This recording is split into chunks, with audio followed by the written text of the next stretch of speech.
Critique of Aristotle's Thoughts on Human Nature by John Vespasian.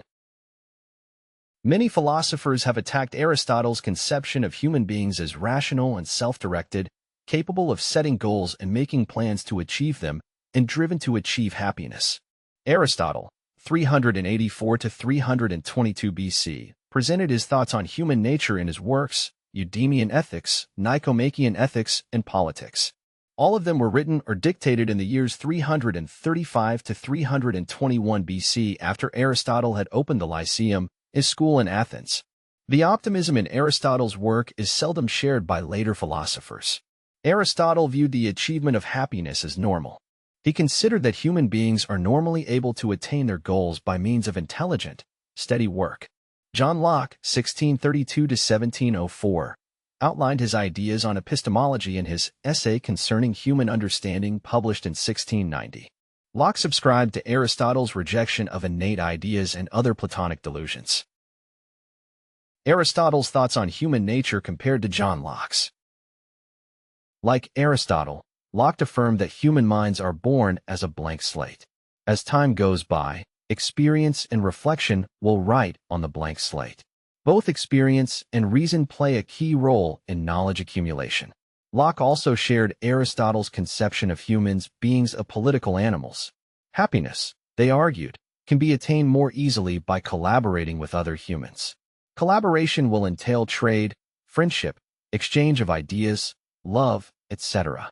Aristotle had underlined the need of freedom to achieve the primary goal, eudaimonia, or happiness, in life, and defended a balanced system of government.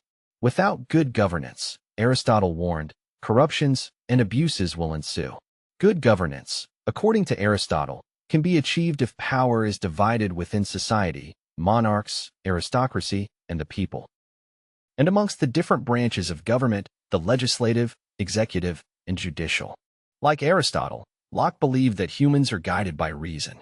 In normal circumstances, humans seek to preserve their own lives and protect their property. Even in situations where government doesn't exist, ancient cultures, the normal human behavior is to seek peace and cooperation, not war and theft. Locke viewed property rights as natural rights derived from an individual's labor. If you have the right to life and liberty, you must have the right to accumulate property through labor. In his view of human nature, Locke emphasized individual rights and limited government. He regarded those as the best forms of social organization. Governments are bound to protect the rights enshrined in the Constitution, said Locke. The essential difference between Locke and Aristotle is that Locke expected constitutions to be good enough to protect the rights of individuals. In contrast, Aristotle viewed the division of power in society as a better guarantee of individual rights. Aristotle's thoughts on human nature compared to Rousseau's. In the next century, Jean-Jacques Rousseau, 1712 to 1778, did accept some of Aristotle's views on human nature, but came up with major deviations that lead to deep pessimism. Rousseau's deviations from Aristotle's ideas are objectively wrong, but this has not prevented millions of people from endorsing them. Rousseau presented his views on human nature in his works Social Contract, 1762, and Emile, or on Education, 1762. According to Rousseau, human beings are inherently good, but become corrupted by society. On the one hand, Rousseau shared Aristotle's optimistic and benevolent view of human nature. On the other hand, he spoke against Aristotle's view that humans can attain happiness more easily in society than by living in isolation. In the opening line of Social Contract, Rousseau declared that man is born free, but everywhere, he is in chains. In his view, human beings were happier before the advent of society and civilization. To refer to mythical pre-societal humans, Rousseau coined the term noble savages. Noble savages, he says, were happy because they were all free and equal. Note that when he says equal, he actually means equally poor. Against all historical evidence, Rousseau says that humans have grown enslaved by the development of private property and societal structures. Those lead to inequality and conflict, he argues. Aristotle had defended the opposite. He considered societal life as a contributor to human happiness. Private property is the normal result of work. Some people work a lot, manufacturing, trade, etc., and accumulate lots of property.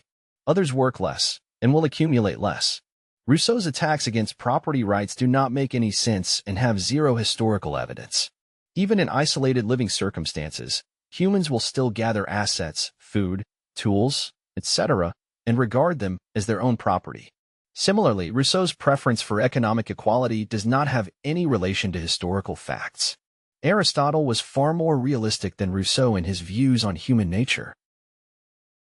Aristotle's thoughts on human nature and the common interest.